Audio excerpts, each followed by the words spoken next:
ginawa dito na pangsungkit sa mga sinampal. Nagputol ako ng sanga ng bayabas. Ayan, malaki ito kanina ganyan. Napaliit ko na siya. Diba? Kung kaya ng mga lalaki, kaya din ng mga babae. O diba? Ayan o.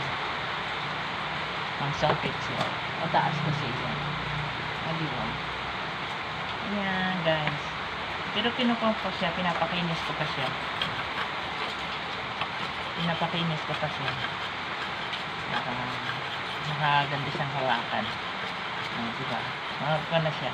Kanina ito yung pangkay. Dito, sariwa siya para pag natuyo, magaan na siya. Ginawa ko to. Wala tayong pambili, para paraan. Okay. Dahil wala tayong gagawa, tayo na gagawa, kaya rin naman. Diba? Challenge ko pa yung sarili ko. Sabi ko, kaya pa ito. Pinutol ko ito, nakita ko doon sa puno ng bayabas. So, kaya. Ibig sabihin, kaya. Diba? Kaya, guys, bilog na siya. Ito kanina ipalakad.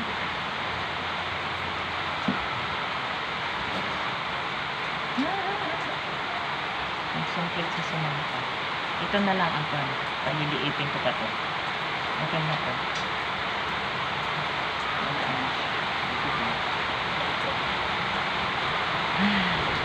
Ayun.